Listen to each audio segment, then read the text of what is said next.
자, 이번 시간에는 물권법에서 계약법 만나보도록 하겠습니다. 교재는 374페이지가 되겠습니다.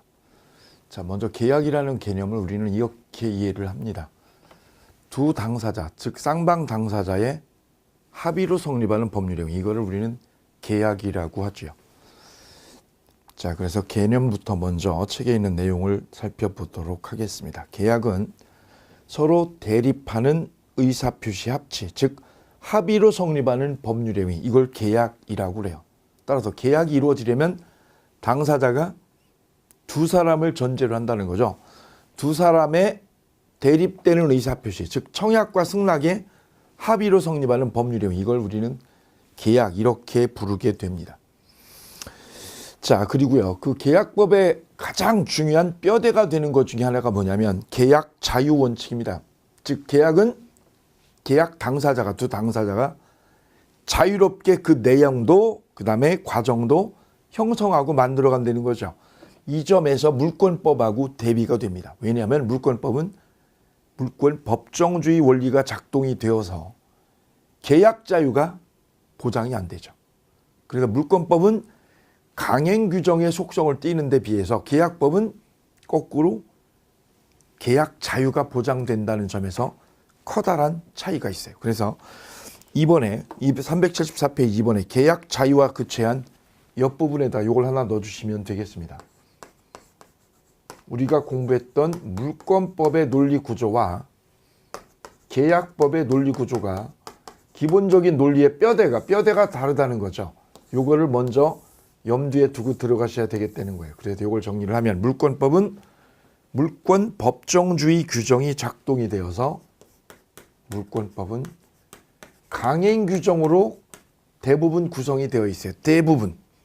간혹 예외가 있지만 그 예외가 되는 것들은 심화 과정에서 따로 만나실 거예요. 강행 규정으로 되어 있어요. 그래서 물권법은 물권 법정주의가 작동돼서 강행 규정으로 되어 있기 때문에 계약 자유가 계약자의 계약 자유가 인정되는 게 아닙니다. 계약 자유가 부정이 되어요. 계약 자유가 없어요. 즉 특약이요. 특약이 이루어질 수가 없다는 거죠. 그런데 계약법 규정은 대부분 임의 규정으로 되어 있어요. 임의 규정. 왜냐하면 계약이라는 것은 쌍방 당사자에게만 효력이 있기 때문에 임의 규정으로 대부분 구성이 되어 있어요. 그래서 계약법은 계약 자유가 인정이 된다는 점에서 물권법하고 대비가 됩니다. 이걸 다르게 표현하면 물권법은 계약 자유가 부정되기 때문에 법 규정과 다르게 법이 정한 대로 해야 되죠. 법이 정한 거하고 다르게 특약을요. 특약을 할 수가 없다는 거죠. 특약을. 근데 계약법은 계약 자유가 인정되기 때문에요. 당사자 간이 법대로 하지 않고 법이 정한 대로 하지 아니하고 특약대로요. 특약대로 할 수 있다는 거죠. 예컨대 임대료는요. 임대료는 우리 민법에 월말에 임대료를 받기로 되어 있어요. 차임은. 근데 임대차 계약을 하면서 주인이 나는 월말에 안 받고 월 초에 받을 거야. 법은 월말이지만 당사자 간에 임대인하고 세입자 두 사람의 특약에 의해서 이렇게 특약에 의해서 나는 월말에 안 받고 월세를 월 초에 받을 거야. 이렇게요. 특약이 지배되는 데가 바로 계약법이 되겠습니다. 여기에 큰 차이가 있고 그 다음에 또 하나 차이가 뭐냐면 물권법은 그 효력이 모든 사람에게 효력이 작동됩니다. 그래서 모든 사람에게 효력이 있어요. 그래서 이걸 대세효라고 그러죠. 대세효. 근데 계약법은 누구끼리요? 계약 당사자에게만 효력이 있으니 이거를 뭐라고 하느냐? 대인효. 상대적이다 이거야. 상대적이다. 이거는 모든 사람한테, 그래서 절대권, 이거는 상대권 이렇게 부르죠. 이 두 가지 점에서 물권법의 논리 구조와 계약법의 논리의 구조가 기본적인 차이를 보인다는 거. 이거를 머릿속에 염두에 두시면서 책을 보시면 많이 도움이 되시겠습니다. 자, 그러면 계약법의 내용 구체적으로 들어가서요. 우리 책엔 376페이지에 약관이라는 게 나와 있는데 이 약관은 우리 시험에 아주 드물게 출제가 돼요. 10년에 한두 번이에요. 10년에 한두 번. 그러니 약관은 나중에 따로 보도록 하고요. 이렇게 계약법은 크게 이렇게 네 가지로 틀을 세워서 접근에 들어가도록 하겠습니다. 자, 먼저 계약법의 첫 번째 주제는 계약의 종류 부분입니다. 계약의 종류에는 어떤 것이 있느냐 이걸 살펴보는 게 첫 번째입니다. 이 부분에서 한 문제. 그 다음 두 번째는요. 그 계약이 어떻게 성립하게 되는지, 계약 성립하는 유형, 계약이 성립되는 유형, 패턴에는 몇 가지가 있는지 이걸 살펴봅니다. 여기서 한 문항. 그리고 여기서 특수문제로 계약 체결상의 과실이요. 계약 체결상의 과실, 이거를 계약 성립의 특수문제로 살펴보겠습니다. 두 번째, 이렇게 계약이 성립하게 되면 두 사람의 합의로 계약이 성립하는데 그 계약이 성립하면 어떤 효력이 주어지느냐 이 부분에서 우리는 특별히 쌍무계약의 특수성을 두어서 동시행항변권하고 우연부담 이걸 살펴보겠습니다. 그리고 나아가서 제3자를 위한 계약까지요. 제3자를 위한 계약까지 세 가지 주제를 여기서 살펴보겠습니다. 그래서 각각의 단문항, 동시행항변권 하나, 우연부담 하나, 제3자를 위한 계약 하나, 그리고 여기서 세 문항이 출제가 됩니다. 그 다음 마지막, 계약이 그럼 언제 끝나느냐? 계약이 언제 끝나느냐? 바로 계약 해제가 됐을 때. 계약 해제나 아니면 해지가 되면 계약은 끝나는 거거든요. 그래서 계약법이 이렇게 크게 네 덩어리요. 총론은 네 덩어리로 구성되었다는 것을 머릿속에 먼저 딱 잡아놓고 큰 구조화 시켜놓고 그 안에 세부적인 콘텐츠를 만들어가면 계약법 공부하는데 아주 쉽게 접근이 되시겠습니다. 이 부분을 꼭 머릿속에 넣고 들어가시도록 하자고요. 자, 그러면 먼저 계약 성립부터 만나보도록 하겠습니다. 계약 종류죠. 계약 종류 381페이지요. 381페이지에 계약의 종류부터 보도록 하겠습니다. 자, 계약의 종류는 우리가요 이렇게 나눕니다. 계약의 종류를요. 종류를 나눠보면 첫째 쌍무계약하고요. 쌍무계약하고 그 다음에 편무계약 이렇게 하나 나누고 그 다음에 두 번째는 유상계약하고요. 유상계약 그리고 무상계약.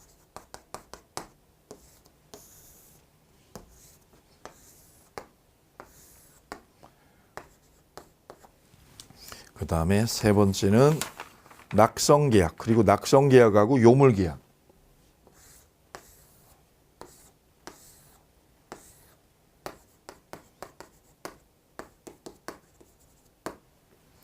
예, 계약의 종류는 이렇게 크게 나눠요. 그리고 네 번째 본계약하고요. 예약.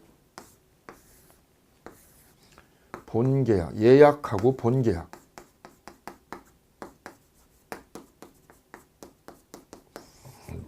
우리가 살펴보셔야 될 계약의 종류는 크게 이렇게 네 가지 유형으로 정리를 할 수가 있겠습니다. 네 가지로.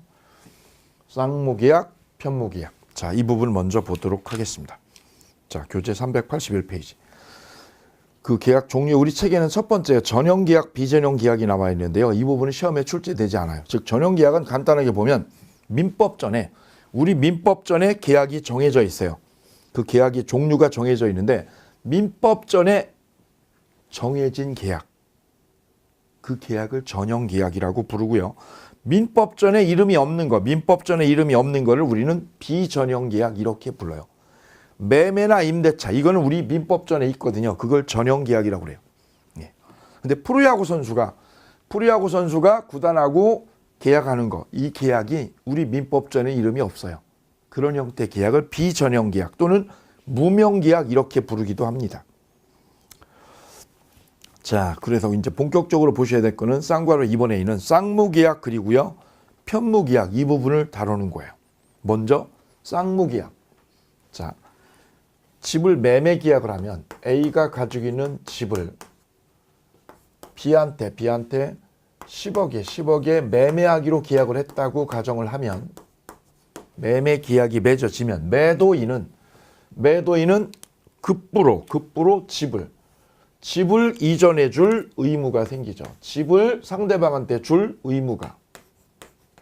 반대편에서는 매수인에서는 10억을 지급할 의무가 쌍방에게 대립적인 의무가 생기죠. 이거를 우리는 쌍무계약 이렇게 부르게 됩니다. 쌍방에게 대립적인 의무가 있는 거. 반대로요. 증여계약을 하면 A의 집을 아들한테 A가 B한테 증여로 준다고 그러면 A는 집을 줘야 될 의무가 있습니다만 상대방 B는 줄 의무가 아무것도 A에게 줄 이 의무가 존재하지 않는다는 거죠. 이걸 우리는 편무계약이라고 그래요. 자, 그래서 쌍무계약은 쌍방에게 대립적인 의무가 있다. 이러면 쌍무계약. 편무계약은요, 한쪽에 일방에게만 의무가 있고 상대방은 의무가 없는 거.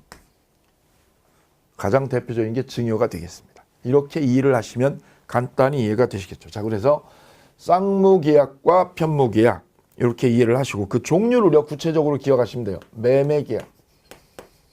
매매는 쌍무계약이죠. 반대로 증여는 편무계약.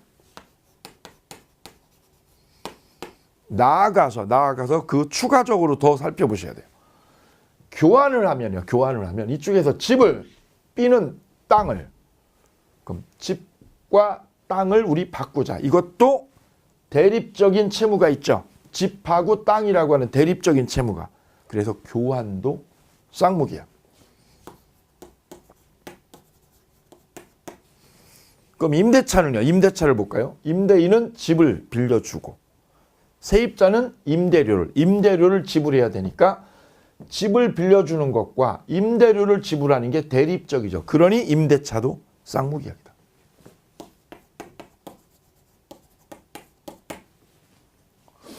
우리가 공부하는 매매, 교환, 임대차는 다 쌍무계약이 되겠습니다.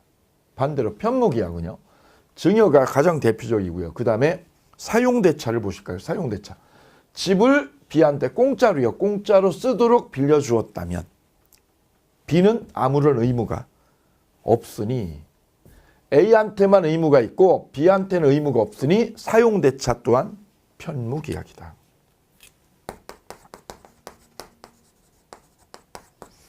그래서 증여 그리고요 사용대차도 편무계약이 되겠습니다. 그 다음 A가 돈을 무이자로 1억을 빌려줬다 B한테. 6개월 동안 A가 무이자로 1억을 빌려줬고 B는 그러면 빌려간 B는 아무런 의무가 없죠. 무이자니까 아무런 의무가 없죠. 그러면 이 무이자로 돈을 빌린 것도 편무계약이다. 무이자 소비대차. 편무계약이 되겠습니다. 그리고 거꾸로요. 이자를 받으면 1억에 대한 이자를 받으면 2부 이자를 받고 돈을 빌렸다. 그럼 이쪽에서는 돈을 줘야 되고 여기는 이자를 2부로 줘야 되니까 이러면 쌍무계약이 되겠다. 이자부 소비대차. 무이자면 편무, 이자부면 쌍무 이렇게 부르시면 되겠습니다. 다음 유상계약과 무상계약입니다. 쌍괄호 3번에 있어요. 자, 유상계약과 무상계약의 구별은 이쪽에서 출연을 하고요. 저 돈을 받으려면 집을 줘야 되죠. 집을 줘야만 돈 10억을 받죠. 그래서 어떤 대가를 지불하는 계약을 우리는 유상계약 이렇게 부릅니다. 대가 지불하는 거, 대가적 출연을 하는 거, 대가적인 뭐를 하는 거, 출연을 하면 우리는 유상계약이라고 그래요. 따라서 집을 얻기 위해서 B는 10억이라는 대가를 지불하죠. 이거를 유상계약. 따라서 한 번이라도 대가적인 출연, 한 번이라도 대가적 출연을 하면 이걸 우리는 뭐라고 하냐? 유상계약이라고 그래요. 그럼 대가적 출연이 있으면 유상, 출연이 없으면 무상계약 이렇게 해서 구별을 해요. 그러면 매매, 교환, 임대차는 다 어떻게 해요? 다 대가적 출연을 하니까 다 유상계약입니다. 매매도 교환도 임대차도 다 유상계약. 반대로요. 증여나 사용대차나 무이자 소비대차는 다 출현이 없어요. 그게 무이자, 이건 다는 무상계약이 되겠습니다. 증여도 사용대차도 무이자 소비대차도 다 무상계약 이렇게 볼 수가 있어요. 그 다음 세 번째가요. 낙성계약과 요물계약. 낙성계약과 요물계약. 가기 전에 하나 짚어보실게요. 그럼 이 쌍무계약과 편무계약은 왜 이렇게 구별을 하느냐. 이걸 구별하는 이유가 뭐냐면 쌍무계약은 일방이 집이라고 하는 채무를, 이 집이라고 하는 채무를, 의무를 이행을 하면 대립적인 비도요. 돈 10억을 줄 의무가 생기죠. 서로 대립적으로. 이게 서로 맞물려 있다는 거죠. 서로 맞물려 있다. 집을 줄 의무와 돈을 줄 의무가 서로 맞물려 가지고 돌아가는 거죠. 이게 쌍무계약이거든요. 근데 편무계약은 얘는 집을 주는데 얘는 집을 주는데 얘는 아무것도 줄 게 없잖아요. 그래서 쌍무계약과 이렇게 편무계약이 어떤 점에서 구별이 되느냐. 얘가 주면 쌍무계약은 타방도 줘야 돼요. 이걸 우리는 동시행관계에 있다고 그래요. 동시행관계에 있다. 근데 이쪽에서는 편무계약에서는 이쪽에서는 집을 주는데 반대편은 줘야 될 의무가, 줄 의무가 없죠. 동시에 줄 의무가 대립적으로 존재하지 않는다는 점이에요. 그래서 편무계약에서는 이렇게 동시에 줄 게 없습니다. 그래서 쌍무계약과 이 편무계약이 다른 점은 뭐냐? 바로 동시행 문제. 동시이행 항변권의 문제는 어디에서만? 쌍무계약에서만 동시에 주고받고 하는 문제가 생긴다는 거죠. 그래서 어디에서만? 쌍무계약에서만 무슨 문제가? 동시행 문제가 생깁니다. 동시행 문제가. 편무계약은 동시행 문제가 안 생겨요. 요 점에서 구별의 실익이 있고요. 두 번째, 유상계약과 무상계약은 구별의 실익이 뭐냐? 유상계약은 대가를 줘요. 대가를. 집을 살려면 돈을 줘야 되거든요. 그 집에 그런데 집에 10억을 주고 사온 집에 결함이 있었다. 하자가 있었다. 그러면 이쪽에서 책임을 져야죠. 책임을. 즉 담보 책임 문제가 유상계약에서 불거집니다. 담보 책임. 하자가 생기면 이 집을 판 사람이 책임을 지는 거죠. 바로 담보 책임 문제는 어디에서만? 유상계약에서만 생겨요. 그런데 무상계약은 집을 공짜로요. 공짜로 준 거죠. 이쪽한테. 그때는 B가 이 사람한테 담보 책임을 물을 수가 없어요. 왜 하자 있는 거? 이렇게 하자 있는 집을 나한테 넘겨줬냐. 이거를 B가 따질 수 없는 거죠. 왜요? 대가 지불을 안 했으니까. 그래서 담보 책임 문제는 무상계약에서는 발생되지 않습니다. 그럼 담보 책임은 어디에서만? 유상계약에서만 담보 책임이 생기고 쌍무계약에서는 무슨 문제가? 동시행 문제가 생깁니다. 이렇게 구별의 실익이 있어요. 요걸 꼭 체킹을 하셔야 되겠습니다. 이렇게 별표 하나씩요. 그 다음에 낙성계약. 낙성계약은 서로 합의하면, 약정만 하면, 서로 약정만으로 계약이 성립하는 것을 우리는 뭐라고 그래요? 낙성계약이라고 그러죠. 우리 민법은 낙성계약이 원칙이니 매매도 교환도 임대차도 다 낙성계약이고요. 증여나 사용대차나 이것도 다 무슨 계약? 낙성계약이에요. 그래서 매매도 교환도 임대차도 다 낙성계약이고 심지어 뭐까지요? 증여나 사용대차가든 편무계약도 낙성계약입니다. 증여, 사용대차 다 무슨 계약? 낙성계약이라는 점 이거 유념하셔야 돼요. 낙성계약은 계약이 언제 되는 거예요? 약정한 때. 약정한 때 이루어지는 계약을 낙성계약이라고 그런다. 그 다음 요물계약. 자, 낙성계약은 합의만 하면 되는 거야. 합의만. 이 집 팔까? 이 집 살까 네가? 내가 살게 10억에. 서로 합의하면 이루어지는 게 낙성계약이죠. 근데 요물계약은 합의하고 별도로 별개의 물건의 교부. 물건의 교부를 요건으로 하는 것, 이걸 요물계약이라고 그래요. 합의만으로 끝나면 낙성계약인데 요물계약은 합의로는 계약이 되지 않아요. 나아가서 물건의 교부가 필요한 거예요. 필요한 거. 그게 요물입니다. 이게 요물. 대표적인 게 바로 계약금 계약입니다. 계약금.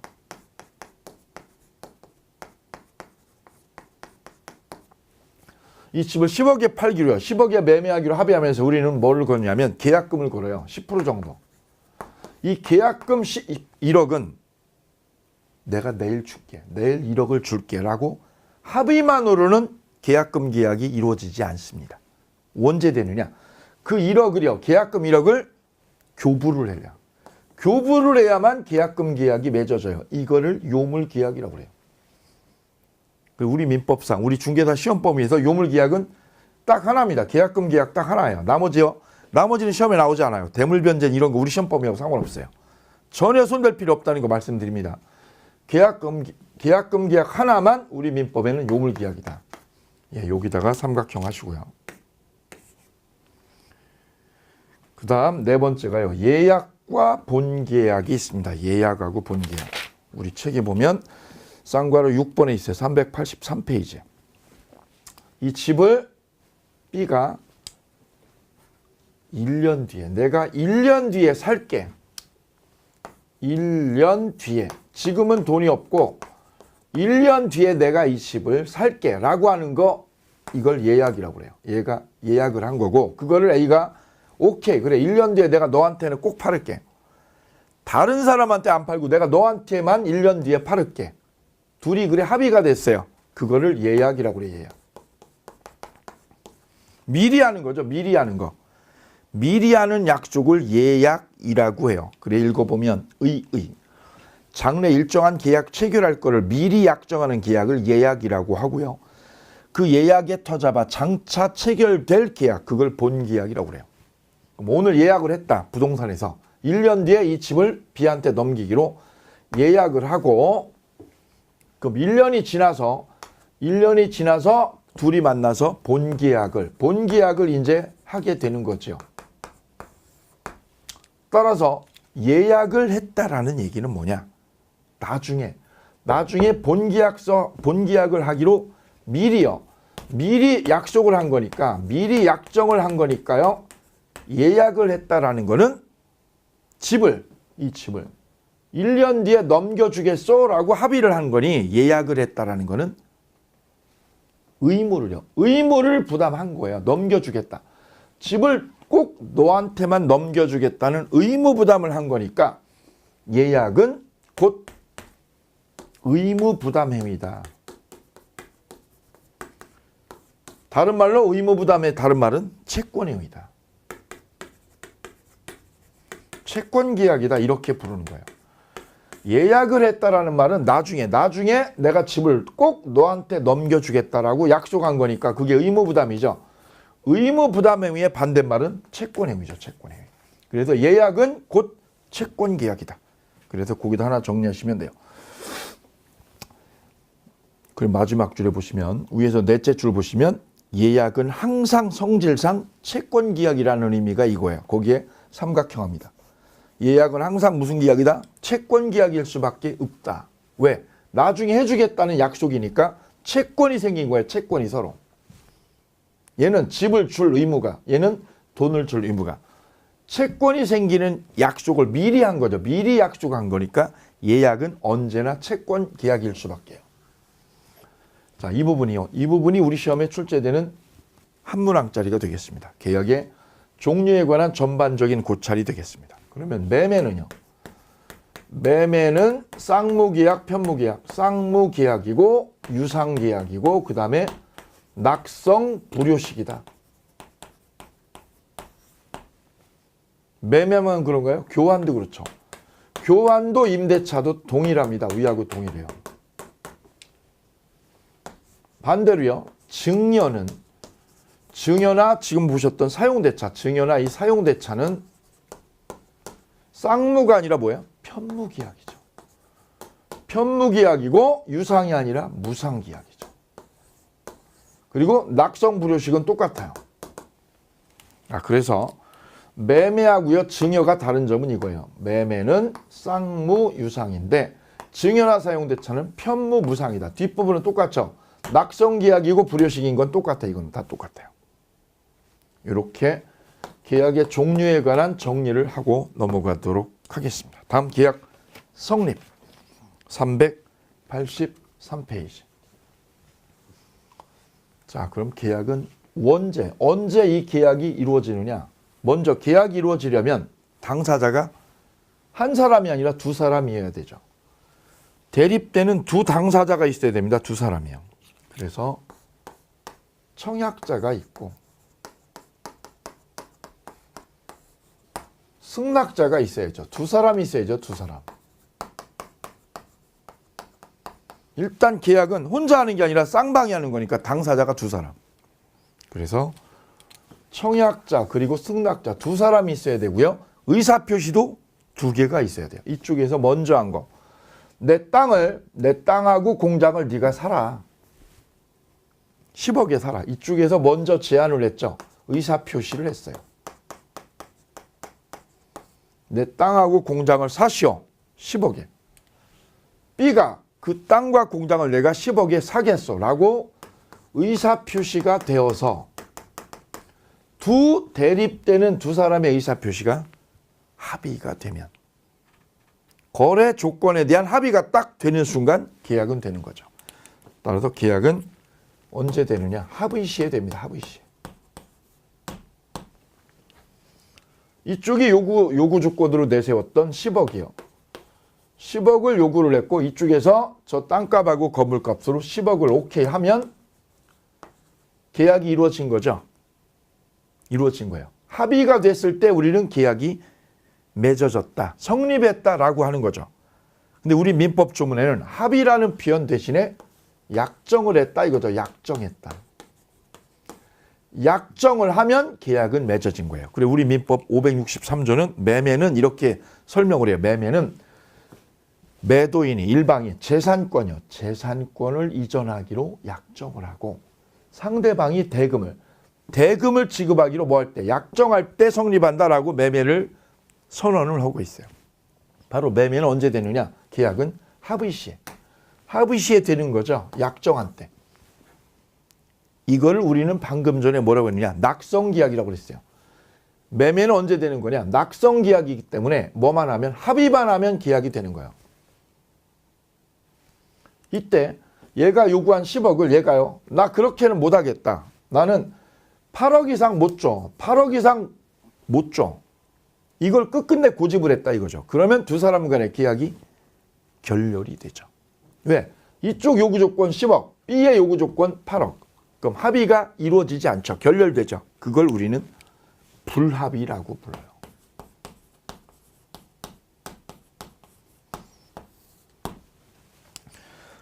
따라서 계약이 맺어지면, 계약이 쌍방 간에 맺어지면 그걸 우리는 합의. 계약이 맺어지지 않으면, 요구 조건이 서로 달라서 계약이 맺어지지 않으면 불합의 이렇게 불러요. 그럼 이건 계약이 된 거고 이거는 계약이 안 됐다. 이렇게 이해하시면 되시죠? 자, 그래서 계약이 맺어졌다라는 거는 두 사람이 합의를 봤다라는 의미입니다. 합의. 자, 그래서 그 합의에 대해서 따져보시죠. 383페이지에. 합의에 의한 계약 성립 1. 합의. 계약은 서로 대립하는 의사표시의 합치. 합치가 바로 합의죠. 그 합치가 되어야 계약이 맺어지죠. 즉 계약은 합의가 있어야 맺어지는데 여기서 계약이 성립하기 위해서는 두 의사표시가 내용적으로 일치해야 돼요. 10억이어야 돼. 10억. 나 10억이면 사. 내용이 일치하죠.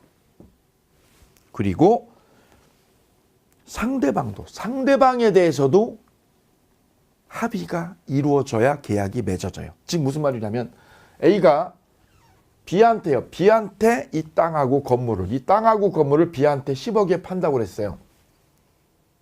B가 예컨대 여기가 효리라고 그러면 이효리한테 10억에 내놓는다고 그랬어요.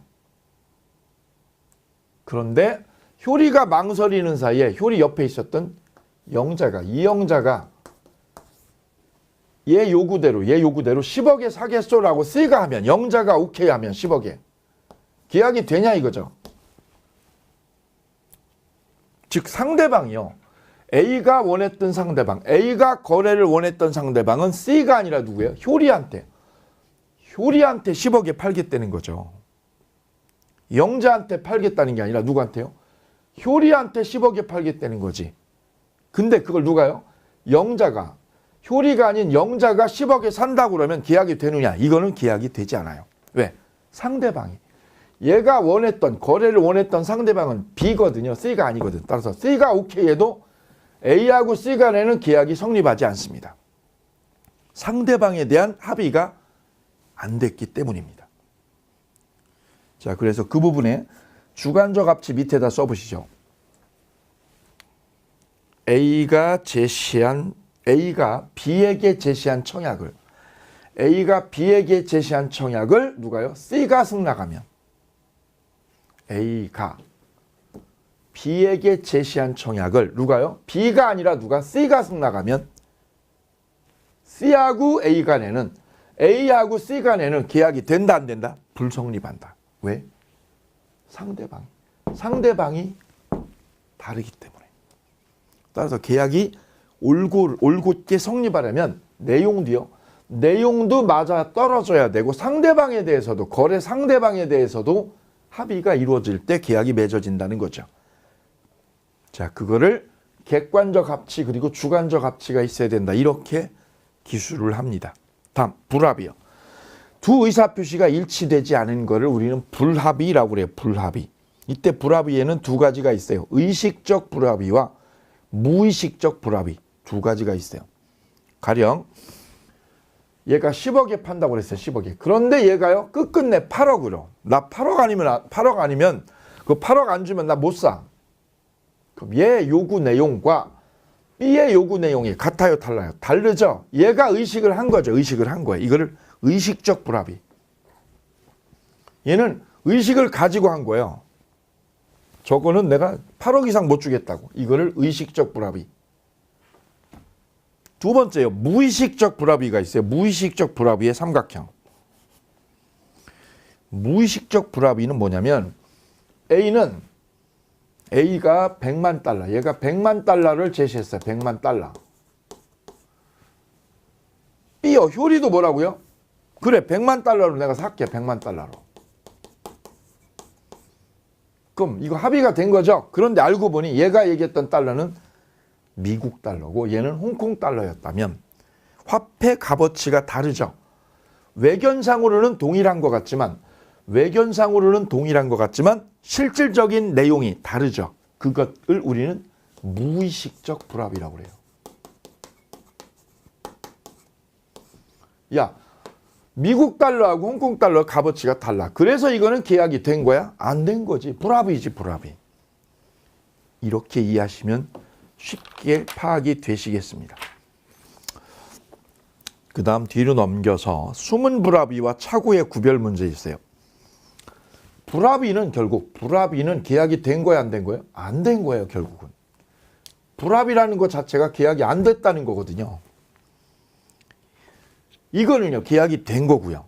그럼 불합의일 때는, 합의가 안 됐을 때는 결국 계약이 안 된 거니까 이거는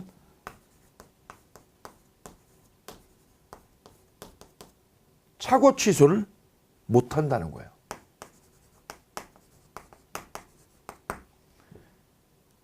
왜냐? 착오로 계약을 취소시키려면 전제가 계약이 성립해야 되거든요. 합의가 돼야 되거든요. 합의가 됐는데 착각이어야 돼. 착각. 근데 불합의는 계약이 아예 안 이루어진 거죠. 아예 계약 자체가, 거래 자체가 이루어지지 않은 거예요. 그럴 때는 착오로 취소를 못하게 되는 거예요. 따라서 착오 취소 문제는 언제 생기느냐? 계약이 성립되었을 때. 성립되었는데 내 뜻대로 계약이 안 됐을 때. 이때 하는 게 착오 취소예요. 따라서 숨은 불합의와 착오의 구별 문제라고 돼 있잖아요. 그 숨은 불합의 위에다 쓰시죠. 요거 써주시면 돼요. 착오 취소 못한다. 왜냐하면 계약이 불성립했으니까. 착오 취소는 언제예요? 계약이 성립했을 때. 써보시죠. 착오 위에다는 계약이 유효하게 성립할 것. 그래야 착오로 취소할 수 있는 거예요. 자, 그래서 합의와 불합의를 여기서 구별하는 중요한 이유가 이거예요. 착오로 취소를 하기 위해서는 불합의가 아니라 뭐일 때요? 합의가 돼서 계약이 이루어졌을 때. 이루어졌을 때 착오 취소 문제를 거론할 수 있다는 거. 자, 이 부분으로 포인트를 기억을 해두시면 되겠습니다. 자, 그래서 우리는 계약 성립이요. 계약이 성립되기 위해서 필요한 게 뭐냐? 바로 합의라는 게 있어야 된다. 합의가 되지 않은 불합의일 때요. 불합의에는 두 가지가 있는데 거기서 특별히 유의할 게 숨은 불합의였어요. 무의식적 불합의를 숨은 불합의라고 그래요. 우리 책에 무의식적 불합의, 의식을 안 한 거죠. 불합의. 이 불합의와 합의를 구별하는 중요한 이유가 뭐였냐? 착오로 취소를 하느냐 못하느냐. 바로 그 부분을 꼭 염두에 두시고 정리를 하시면 되겠습니다. 자, 그럼 이 계약이 이루어지는 게 합의가 있어야 되는데 그 합의가 되는 유형에는 몇 가지 패턴이 있느냐? 세 가지 패턴이 있어요. 세 가지 패턴. 첫째는요.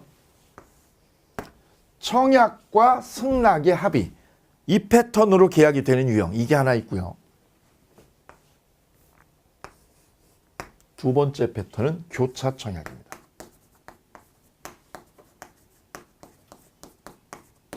교차 청약이에요. 청약만 우연히 교차한 거예요. A가 B한테 A가 그림을 가지고 있는데요. 이 그림을 동양화 그림을 하나 가지고 있는데 이 그림을 친구 B한테 메일을 보냈어요. 이거 사라. 이 동양화 그림을 내가 너한테니까 내가 특별히 500만 원에 팔을게. 500만 원에 사. 500만 원에 사라라고 그랬어요. 500만 원에 사라고요. 그랬더니 B도요. 똑같이요. 똑같이 날짜만 달라요. 날짜만 다르고 일주일 뒤에 B가 어떻게 했냐면 그 그림 500에 팔어. 500에 팔어 나한테. 500에 내가 살게.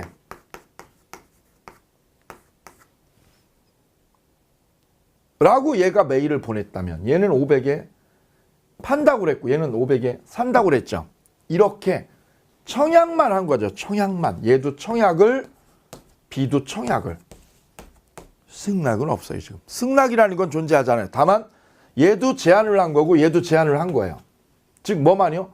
청약만 몇 개가? 2개가 있더라. 그런데 우연이죠. 이건 정말 우연이죠. 근데 금액이 어때? 금액이 똑같더라면 그 계약 내용인 금액이 똑같다면 계약은 된 거 안 된 거예요? 된 걸로 본다는 거지. 이걸 교차 청약이라고 그래요. 청약만 2개가 있는데 내용이 똑같을 때. 그럼 계약이 언제 된 거냐? 얘가 보낸 의사표시. 얘가 보낸 거는 얘한테 언제 배달이 되느냐면 1월 10일 날. 1월 10일 날 얘한테 도착이 됐고요. B가 보낸 얘 승낙은 얘가 보낸 이 청약은 언제 쟤한테 도착이 되냐면 1월 20일 날. 1월 20일 날 얘가 보낸 게 일로 도착이 됐어요. 그럼 이 두 사람 사이에 계약이냐? 이 계약은 내용이 똑같죠. 500이라는 금액이 500이 똑같죠. 그럼 계약이 된 건 언제냐? 늦게요. 늦게 도착한 때. 그때 계약이 되는 거예요. 이때. 이걸 교차 청약이라고 해요. 따라서 교차 청약은 계약이 언제 되느냐? 나중 청약. 나중 청약이 뭐 한때요? 도달한 때 계약이 돼요.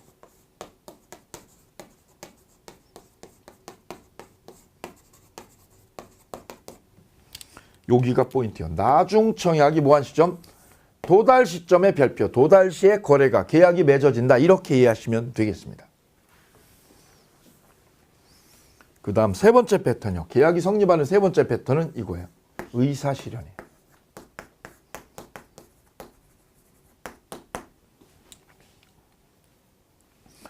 예컨대 내가 자판기에다가 커피를 빼먹으려고 돈을 1,000원짜리를 집어넣었다. 말은 안 하고요. 말은 안 하고. 돈을 집어넣었죠. 그럼 돈을 집어넣는 이 행위요. 이 행위 속에 뭐가 들어있냐면 커피를 달라는 거죠. 달라고. 누구한테요? 자판기한테. 자판기한테 커피를 달라고 제가 돈을 넣은 거죠. 넣은 게 바로 청약이에요. 그때 자판기에서 커피가 쑥 나오죠. 쑥 기계에서 나오면 사겠다는 거죠. 즉 의사 실현할 때 이 실현은 뭐냐면 어떤 제안에 대해서 보통 계약이 되려면 상대방이요. 이 상대방이 어떻게 되냐면 승낙을 해야 되거든요. 승낙을. 이 승낙이라는 의사 표현을 의사를 보통은 의사로 표시를 하거든요. 근데 이 승낙이라는 의사 표시를 말로 한 게 아니라 행동으로 승낙한다는 제스처, 행동을 보여준 거예요. 이걸 의사실현이라고 그래요. 따라서 의사실현할 때 의사는 뭐냐? 승낙이라는 의사. 승낙이라고 하는 의사를 뭘로 실현한 거냐? 뭘로 보여준 거냐? 이 의사를 행동으로요. 행동으로 보여준 거예요. 행동으로. 그걸 의사실현이라고 그래요. 자, 그러면 포장마차 앞에 지나다가 보니 거기 소주가 있더라. 그래서 들어가서 바로 내가 소주병을 따가지고 소주 한 잔을 따랐다. 근데 그때 주인이 없었어요. 그럼 내가 소주병을 땄다는 거는 뭐예요? 그 소주를 먹겠다는 거죠. 먹겠다는 의사를 행동으로 보여준 거예요. 그러면 그 포장마차 주인이 이렇게요. 소주하고 그다음에 안주들을 이렇게 앞에다 늘어뜨려 놓은 거예요. 이렇게 포장마차 안에 전시해 놓은 거는 그게 청약이고요.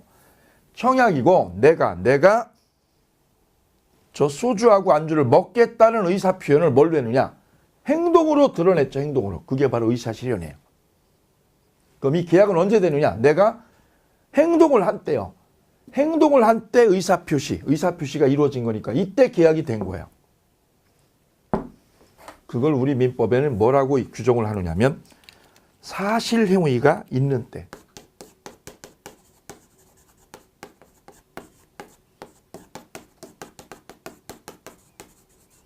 사실행위라는 건 뭐예요? 내가 소주병을 딴 때 바로 계약이 포장마차 주인하고 나하고 계약이 됐다는 얘기입니다.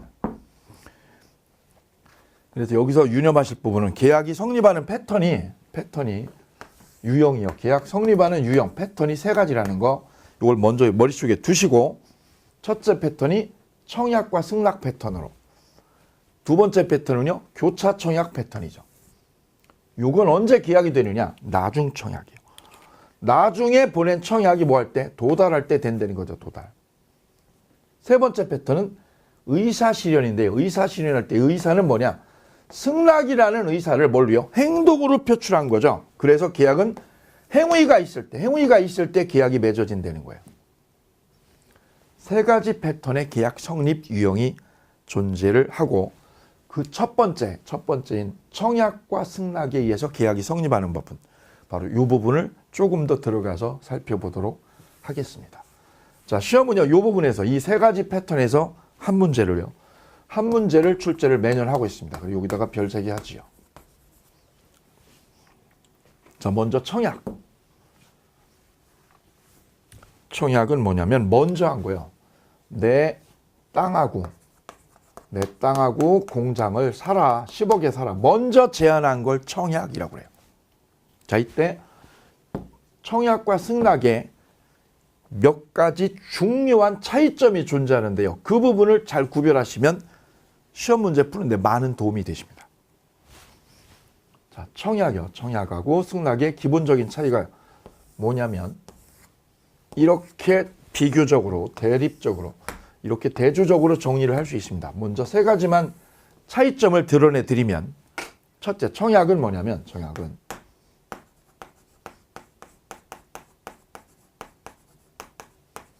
개념 문제예요. 개념 문제가 다르고 그 다음에 두 번째요.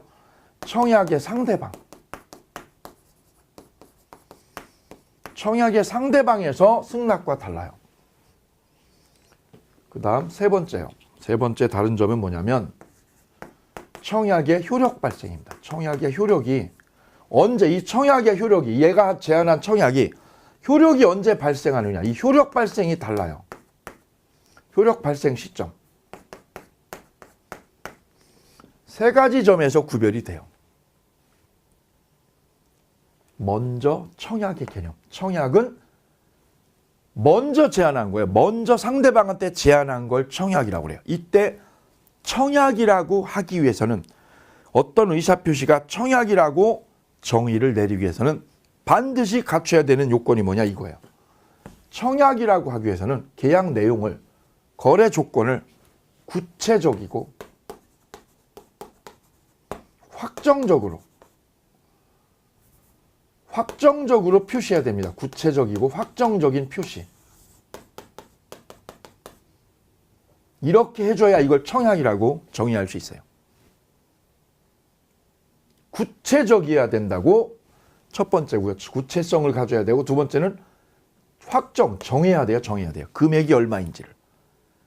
대상이 뭐고 내가 팔려고 하는 땅이 여러 필지인데 그 땅 중에서 어느 땅이냐. 100번지냐 90번지냐 그 땅 중에 어느 건지 대상을 구체적으로 정하는 거죠. 금액도요. 금액도 정하는 거죠. 대상물하고 금액을 정해서 제한하는 거. 이걸 청약이라고 그래요.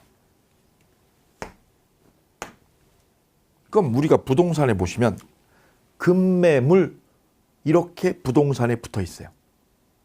35평, 아파트 35평 금매물 이렇게 표시되어 있는 거는 금액이 표시되지 않았죠. 금액이 드러나지 않은 상태로 평수만 드러나 있죠. 이럴 때는 청약이라고 정의를 할 수가 없다는 거죠. 그럼 그걸 뭐라고 하느냐? 청약의 유인이라고 부릅니다.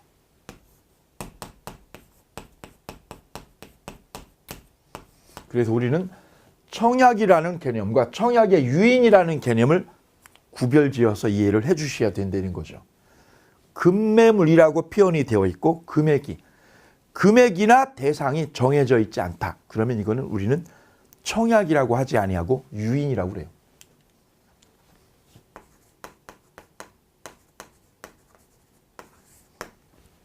그럼 이것은 청약인지 유인인지 구별해 보실까요? 직원 구함하고 광고를 냈어요.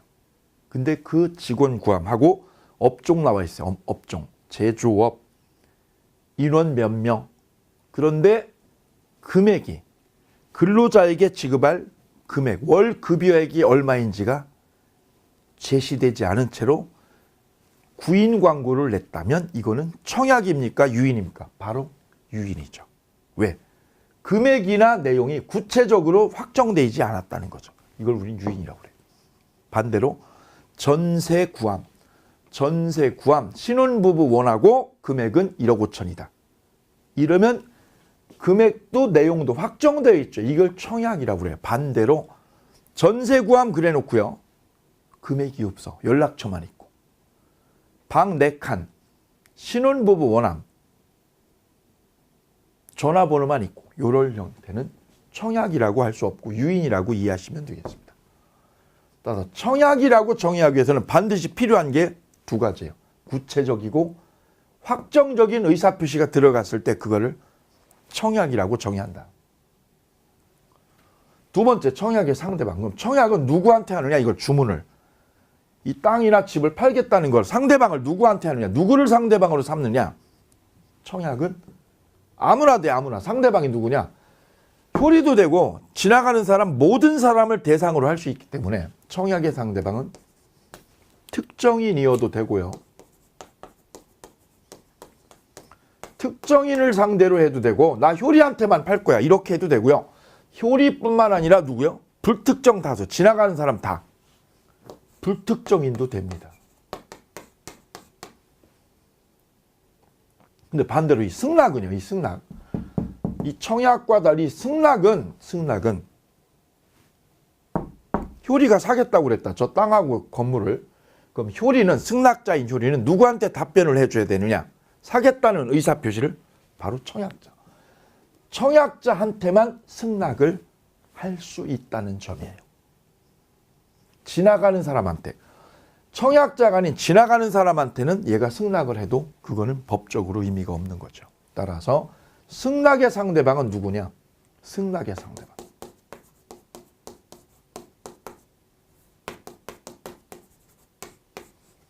특정인만 됩니다. 특정인이어야 돼요. 바로 제 청약자 얘한테만 해야 돼요. 누구한테요? 불특정인한테. 불특정인한테 승낙을 하면 그거는 효력이 없는 거죠. 아무런 효력이 없는 거예요. 요 점에서 청약의 상대방과 승낙의 상대방이 아주 큰 차이를 보이고 있어요.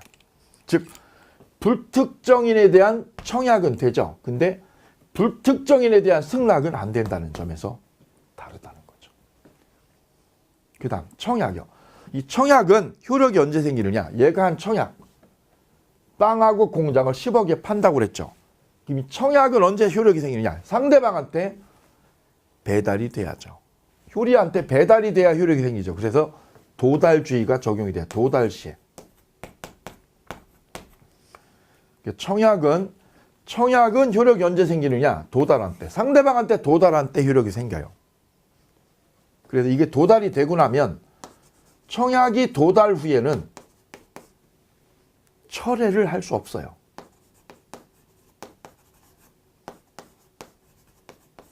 철회를 할 수 없어요. 얘가 제안한 거예요. 얘가 제안한 게 얘한테 들어갔다. 그러면 이거는요, 번복할 수 없다는 거예요. 왜? 약속이니까. 내가 땅과 공장을 누구한테요? B한테, 효리한테 10억에 팔겠다는 약속이죠. 약속한 게 얘한테 배달이 되면 그때는 법적으로요, 중요한 의미가 하나 생기는데 바로 철회를요. 철회가 불가능하다는 점, 여기에 삼각형입니다. 그럼 반대로 말하면 얘한테 아직 효리한테 배달되기 전이면, 이 청약서가 배달되기 전이면 철회를 해도 된다는 얘기죠. 따라서 도달 후에 반대말은 도달 전이면, 도착하기 전이면 철회가 가능하다는 얘기죠. 이 부분이 중요한 맥락이니까 이 부분 삼각형하고 꼭 기억을 해 두시기 바랍니다. 그래야 객관식의 적응력도 문제 풀이 능력이 생기니까요. 자, 그러면 승낙은요. 이제 승낙을 살펴보시죠. 승낙은 청약은 도달해야 생기고요. 이 승낙은 얘가 효리가 보낸 이 승낙은 언제 생기느냐? 우리 민법에는 이렇게 규정을 합니다. 격지자 간의 승낙. 격지자는 멀리 떨어진 거죠. 효리는 저 제주도 살고 A는 서울 살아요. 효리가 A한테요, 사겠다고요. 사겠다고 우편물을 보냈어. 우편물을. 그래서 효리가 보낸 게 언제냐? 발송한 날. 우편물을 발송한 거는 1월 10일. 보내가지고요. 그 보낸 것이 얘한테요, 청약자한테 배달이 된 것. 청약자에게 도달된 시점. 도달된 거는 1월 20일이었다. 1월 20일. 그럼 계약이 되는 건 언제냐면 도달한 때 되는 게 아니라 발송한 때 돼요. 발송한 때. 그러면 이쪽하고요. 청약은 효력이 언제 생겼습니까? 청약의 효력은 언제 생기느냐? 도달주의죠. 도달 시점에 효력이 생기지요. 얘가 보낸 거는 얘한테 도달이 돼야죠. 근데 거꾸로 승낙은요. 승낙은 도달주의가 아니라 발송주의를 취한다는 거죠. 도달주의가 아니라 발송주의. 요 점에서 청약의 효력 발생 시기인 도달주의와 격지자 간의 승낙의 효력 발생 시기인 발송주의가 대비가 된다는 거예요. 그래서 승낙은 도착이 되면, 이 도착이 뭐냐? 기간 안에. 승낙 기간 안에 도달이 되면, 승낙 기간이 만약에 1월 20일이다. 이때까지 도달이 되면 이게 승낙 기간이라고 해볼게요. 승낙 기간 마지노선이 1월 20일이에요. 이때까지 얘가 답변을 달라고 그랬어요. 청약을 하면서 효리 씨 1월 20일까지 답변 확답 주세요. 1월 20일이에요. 1월 20일까지 승낙할지 말지 답변 주세요. 그런데 얘가 보낸 게 10일이고 저 청약자한테 배달이 된 거는 20일이죠. 그러면 승낙 기간에 배달이 됐죠.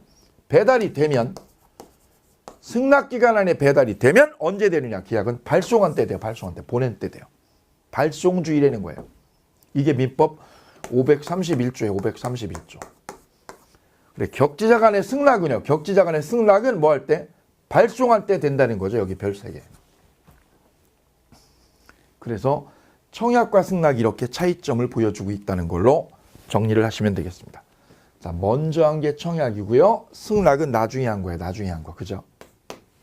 나중에 한 거. 이때 승낙도 청약처럼 뭐를 해야 돼요? 의사표시 해야 됩니다. 의사표시.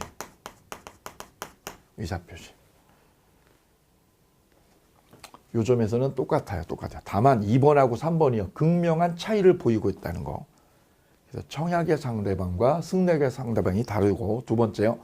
청약의 효력이 언제 생기는지, 승낙의 효력이 언제 생기는지가 다르다는 점, 이 부분 구별을 잘 해주시면 문제풀이할 때 아주 위력을 발휘하실 거예요. 자, 이렇게 이 박스 하나를 꼭 챙겨가지고 노트에 정리를 하시고요. 그 다음에 이제는 책을 통해서 하나하나 읽어가도록 하겠습니다. 잠시 쉬었다가 책 내용 하나하나 검토해 보도록 하죠. 감사합니다.